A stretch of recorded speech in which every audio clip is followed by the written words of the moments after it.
Welcome to VSB After the Bell. I'm your host, Gianna Chell. With deep gratitude and respect, we are honored to be learning and unlearning on the ancestral and unceded lands of the Hamathquiam, Skohomish Ohomeom, and Tsleil-Waututh nations. The Vancouver School Board is among the most diverse school systems in Canada, with an annual enrollment of approximately 50,000 students from kindergarten to grade 12 and adult education students. We have a reoccurring segment on the show called Matter of the Month, where we address the most talked about topics. This can be anything from a success story to a controversial issue. For this month, we're going to talk about something that has sparked a lot of conversation, the Foundation Skills Assessment, or FSA. So what is the FSA? Well, it's a provincial assessment that all students in grades 4 and 7 in BC take. It measures foundational skills in literacy, such as reading and writing, and numeracy, such as math and problem solving. The purpose is to see how well students are grasping these critical skills at key stages of their education journey. If you're a VSB parent with a child in grade 4 or 7, you have already received a letter from the superintendent about the FSA and the importance of your child's participation. In the upcoming weeks, you'll likely also receive information from your local BC Teachers Federation discouraging students from taking the test, claiming it's used to rank schools. So today, we're going to clear up some of those misconceptions and explain why the FSA is an important tool for your child's education.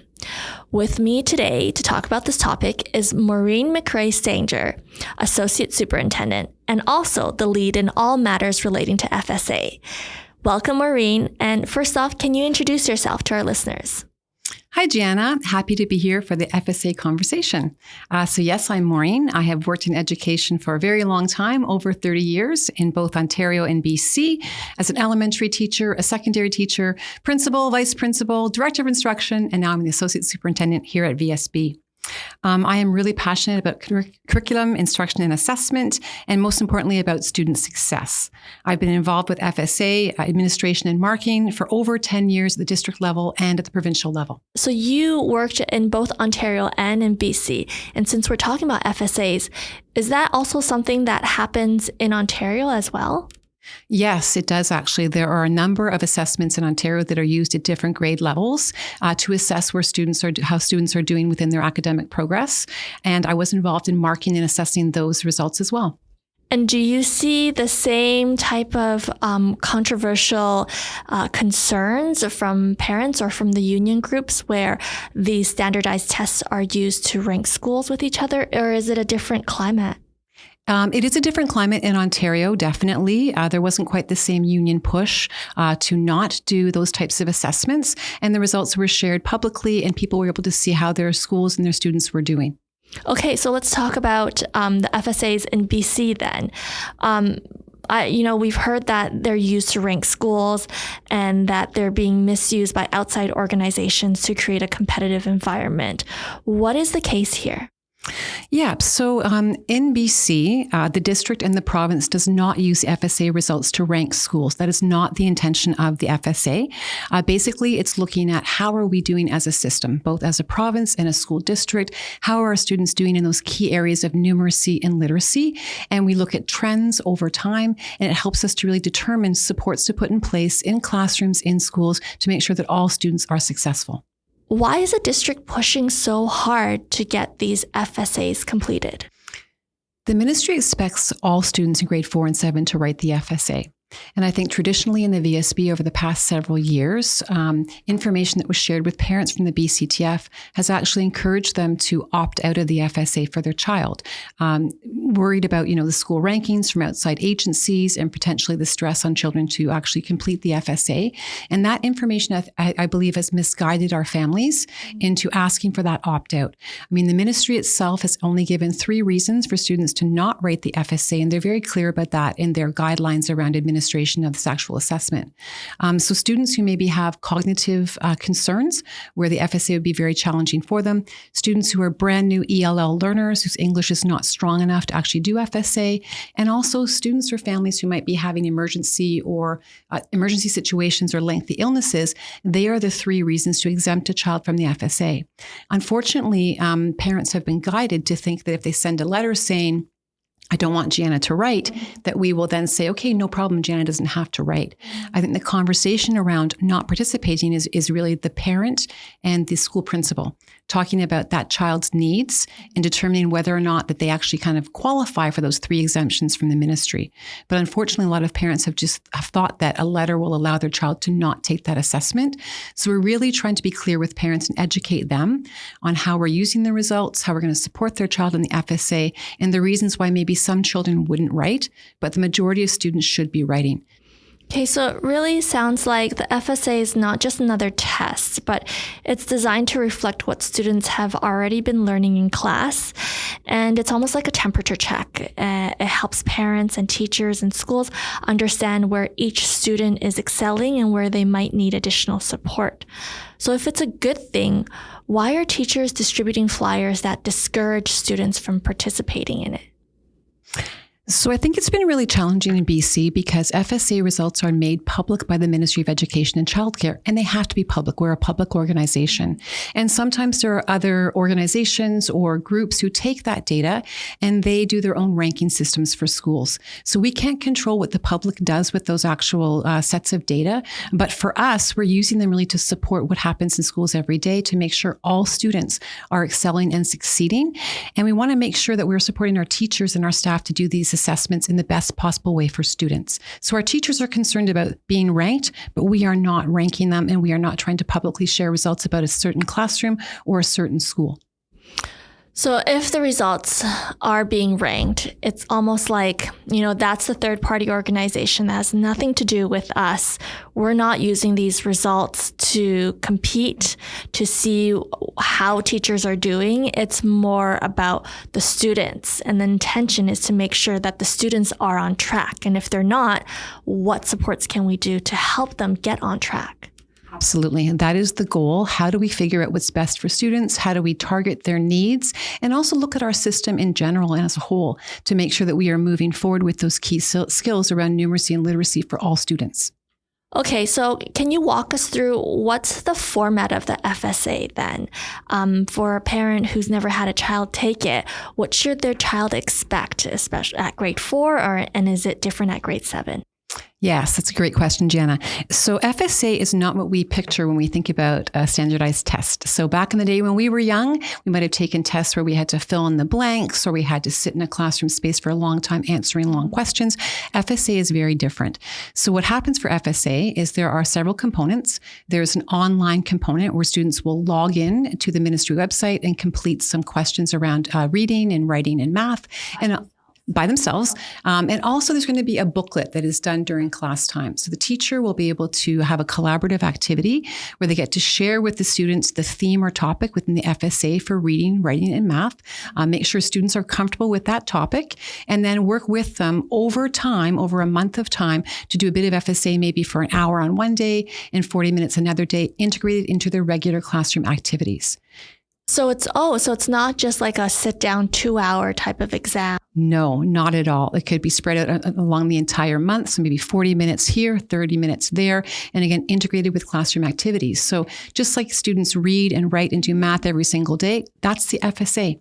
They do some math questions, they talk about it, they do some reading, they answer some questions, and they write stories about open-ended topics that they had some information from their teacher about previously. And then basically the teachers would mark down the results and then those would be submitted to the ministry then.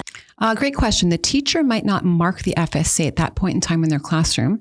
The FSAs actually get scored at a district level. So we collect back all of those FSA booklets and we have our teachers and administrators come together and we actually share the marking. So we look at ministry criteria and we mark together to make sure we're on the same page for what the students should be receiving for that assessment. I see. Okay. So it really doesn't sound like there's extra work for the kid. Maybe that online assessment by themselves, but the in-class portion sounds like just a regular day at school. It really is a regular day at school. Even the online portion, the teachers are supporting during that as well. They can read questions out loud. Students who might have an IEP can receive all the adaptations they require to support them in the assessment. So it really is meant to be part of the fabric of our work in schools. So IEP, for listeners who don't know, it's an individualized education plan. It's for students who may have special needs and extra support is needed. Absolutely. And so once they're finished that month-long process, what happens with the results? Yes. So the results then, after they are assessed at the district level, that is sent back to the Ministry of Education, who compiles all those results for the district and for the province. And then those FSA booklets are sent back to parents. So parents have a chance to look at that booklet and review the score. They can talk to their classroom teacher about how their child did on certain parts of the assessment and really have a deep conversation about where their child is doing well and where they might need some extra support. And then classroom teachers can use those results to look at their class as a whole and determine, I want to focus a bit more maybe on this writing skill or this reading skill for my class. Interesting. And the ministry is obviously looking at this from a provincial level. So there's 60 school districts. These are like hundreds of thousands of FSA reports that they're looking at. Once they get that, for instance, and then do they rank districts or in our case, cities? So Vancouver versus Burnaby versus Coquitlam. How does that work? So the ministry doesn't rank anybody.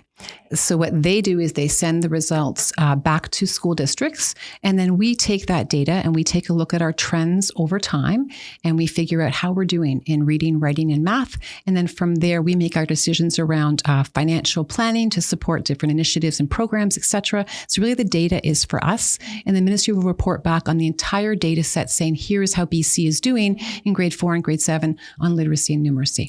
So where does Vancouver rank in completion of FSAs? So in the VSB in previous years, we've had about 50% of our grade 7s do the FSA and about 61% of our grade 4s do the FSA. This is much lower than the province. Provincially, about 77% of students in grade 4 and grade 7 complete the FSA across all 60 school districts. So really in Vancouver, we're looking for more robust data to help us to make sure that we are meeting the needs of all students. So the more data, the more information we have to put supports in place. So say, for instance, if the results come back and at the grade 4 level, the literacy is behind the rest of the province, what will the district do with those results? Right. So we'll look at those results and we'll say, hey, how can we actually improve literacy learning in our classrooms? And it could be that we are going to introduce new programs. For example, we created a brand new literacy framework last year in the VSB. So we are using that framework to support teachers in their literacy instruction. We might be helping our resource teachers to work with targeted groups of students. So we're using that data to actually inform our practices in schools. Yeah, so that data is actually very important to help us with the planning in the future for these students and where the district should prioritize and focus their efforts on in supporting kids and making sure they have successful outcomes. Yes. So this is a test. What's your advice for families and how they can support their child during this FSA process? Well, Jana, that's the good part. No preparation required for the FSAs. So students are going to come into the class on a regular day. They're going to do these activities that are what they would do with their regular classroom routines. And again, it's really looking at measuring their skills and understanding up to grade 4, up to grade 7. We don't have to go back and review certain things. It's what they know in that snapshot moment in time.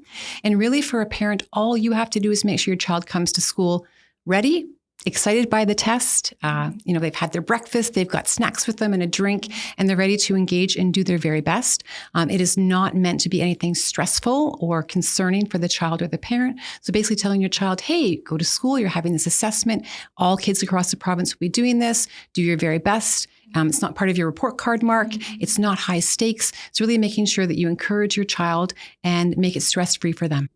It's almost like for the students in grade 4 and 7, they get an additional, I want to say report card, right? That comes back and shows you the progress. And if this booklet that comes back and says, oh, actually your child needs a little bit more, is a little behind in the numeracy side, what can the parent do with this information? They can take the information back to their classroom teacher and ask some questions and look at the actual booklet and say, hey, what did my child score at this level on this particular assessment or activity, and really have that deeper conversation. But I want to be really clear when we talk about, the assessment process, we're using the 4-point ministry scale, and it goes from emerging, developing, proficient to extending. All students have a place on the scale. So a student who is emerging is still well within the ministry criteria and guidelines. It just means that we're trying to move them forward into developing throughout that school journey or that school year. So all students have a place on the scale. We don't rank it as kind of a passing or a failing. It's just that snapshot of where that child is in that moment in time. How do we help them to develop further and further as that school year progresses? So if there's no passing grade or mark, is there a benchmark for what our goal is, where we want to be? Absolutely. So the ministry's goal and our goal in the VSB is that students will be proficient in literacy and numeracy throughout their career with us in our VSB schools. So we're aiming for proficiency. We know some students are on a journey. It might take a little bit longer to get there, and we are working towards getting each student to that point or beyond. Maureen, that's great information. Is there anything else that you'd like to add about the FSAs? Absolutely. So I really want everyone to understand that the primary goal of the FSAs is really on student success and student support, that we are not ranking schools or classroom teachers or programs in that way. And that really is a part of our natural process within our schools. We have to figure out how students are doing to be able to put supports in place to help them further. So if we don't have a standardized type of assessment, we don't have that consistency across the province or our schools. The other piece is that students who might require any additional support can get everything they need. So a student could have the questions read to them. They could have a scribe to actually write down their responses for them. They have that IEP, as I mentioned earlier. They can get everything they need to actually be successful within it. And I think it's important that parents understand that we want all students to participate in the FSA. And that we don't want parents to opt out or say, I don't want my child to take the actual assessment, that we will make it comfortable for them and make sure they work to their potential. So what we learned today is that the Foundation Skills Assessment is an essential part of how we monitor and support students' learning in BC. It's not about competition or ranking schools. It's about ensuring that every child is developing the core skills they need to succeed in school and in life. By participating in the FSA, your child is helping to provide critical information that can improve education, not just for them, but for all students in the district. Maureen, thank you so much for clarifying the facts and the reasons to participate in the FSA. And to listeners, thanks for tuning in to this episode of VSB After the Bell.